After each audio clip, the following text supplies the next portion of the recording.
Alrighty. That clap's probably really loud after I run this through Audacity. Forgive me, but I'm really excited because, all of Galarian is gone now. Destroyed evermore, forever and ever, because we've finished Doomsday Dawn, and my party suffered the second TPK of our run-through of Doomsday Dawn right at the very end, but we can cry about that later and talk about what that means for the future of our channel in just a second. First, we have to talk all about the absolute meat grinder that is When the Stars Go Dark, the final episode of Doomsday Dawn. So, basically, what happens here is all of the everything over the past 10 years, or for my party since, the day after the playtest came out, of running around fighting cultists, getting information, blah, blah, blah, blah, has led up to this point. The end of the world is going to come in a week, and it is up to the PCs to stop it.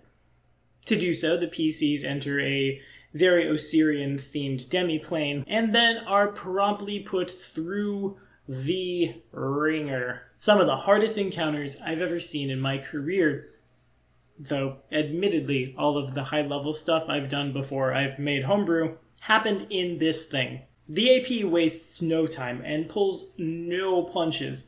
Immediately as soon as you start, here's a bunch of rune giants, knock yourself out, haha! And the party handled those easily enough. Now granted, I forgot some of the rune giant-y stuff, but that doesn't mean, swinging a gigantic weapon doesn't hurt. Those rune giants and everything else in the playtest, at least for this part, faced off against a elf alchemist, our healer, elf ranger, human barbarian, who performed admirably, given the fact that, no fatigue round at level 17. Human rogue monk, one of my favorite builds, super good.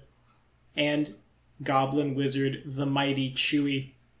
Feel bad that I killed him. Anyway, moving forward, after you fought that thing, the AP, though it doesn't really explain why, and that kind of bummed me out, gives a bunch of flashbacky type things, and then suddenly everyone in the party has a wish. In addition, everyone in the party was supposed to receive 1 buff to a mental ability score, 1 buff to a physical ability score. I eventually, as you guys know, because I realized wish was a little more fair, I reneged the no, you can't have a wish, shut up, stop talking about that. But I did not hand out the ability score buffs. Now, I was of the opinion for a little while that maybe this is why the party TPK'd, but really a +1 to rolls wasn't helping anyone. After the rune giants, the party meets one of my favorite monsters from Legacy Pathfinder, a Hundun, who asks a bunch of questions of the party and is all super creepy roleplay-y, and bless John, my newest $90 patron, at least as of that recording. What can I say? It's been a crazy couple weeks. Tries to throw the hood off this thing. Again, John, I don't know what it is you do for a living. I'm pretty sure you're actually the barbarian in real life, though, because never have I ever seen that good a roleplay, blatantly running into the thing that will definitely destroy you to death. Fortunately enough for John, the Hundun did not have stats. Unfortunately for the squad, the star spawn of Cthulhu that immediately followed, that basically had everyone confused locked for almost the entire encounters truly proved to be more than a match for my party. Robin used his wish for a spell. Everyone else had to use their wish to either reset a bad thing that happened later on, unconfuse the party, or in one case, flat reset the encounter, because in fact we did TPK to the star spawn, but then wish magic.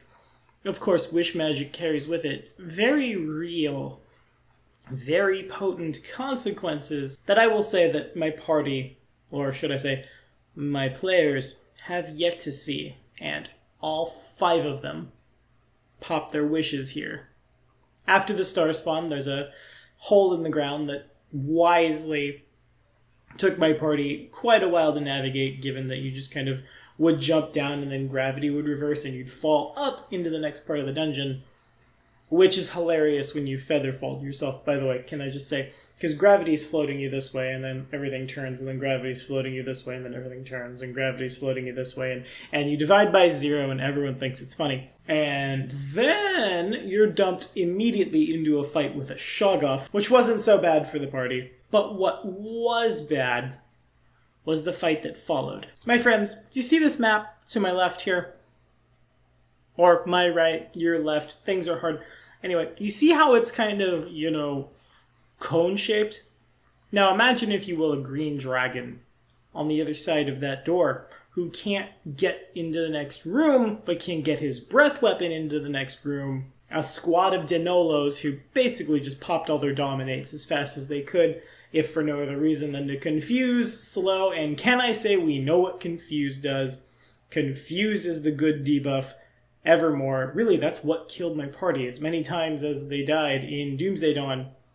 Once to a sea serpent, once to a star spawn, was, just them beating themselves up. Meanwhile, they're all rolling fort saves and taking way too much poison damage, which the Denolos so conveniently are immune to. And I have to say, P1, that room has to have been, set up that way so everyone's caught in the breath weapon, but that's neither here nor there. To complicate things, though my party didn't see P3, P4, P2 left some permanent stupefaction and some permanent confusion, which cost Aramil his wish. But that's not what killed the party. What killed the party was the desynchronization ritual without resting beforehand. Do I blame them for not resting? No, absolutely not. Nevertheless, when a big scary aberration drops in from Octurne and immediately casts what is essentially Mass Phantasmal Killer at everyone, and the healer fails their save, then fails their save, then dies of fright on the ground, you're going to have a bad time.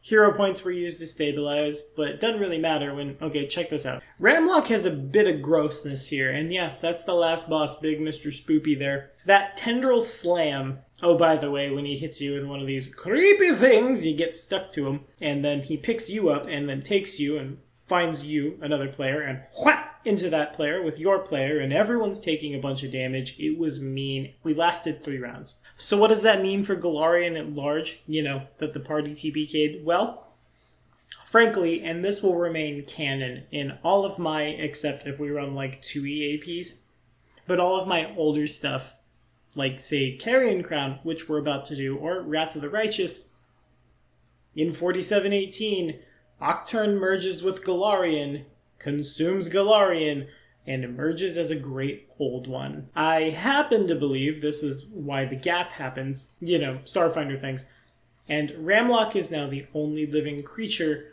on a ruined world. Now, I had planned for our level 20 game, and I did falsely announce, assuming that Doomsday Dawn would look like all of Paizo's APs moving forward, that we'd have some level 20 content, and, in the wake of that, well, we'll make it ourselves, won't we? I was thinking about doing the Tomb of Horrors in the Pathfinder playtest, roll it up to level 20, real kill everybody dead.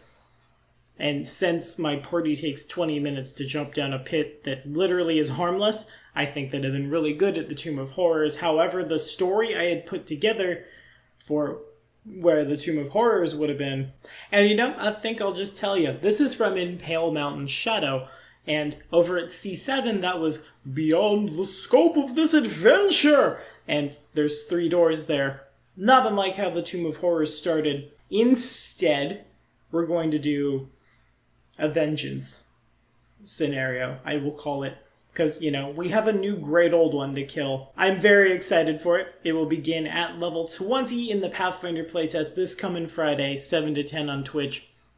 Once we're done with that, well, we're going back to 1st edition for a little while. Does that mean that we're done with 2nd edition here at BDG? No, not even close. But it is what my patrons and players wanted to play this time, so we will start rolling out session zeros, character prologues, and, well and truly, Carrion Crown in Legacy Pathfinder. But again, first, we have a brand new great old one to kill. I guess I have to brew it. I better get to that.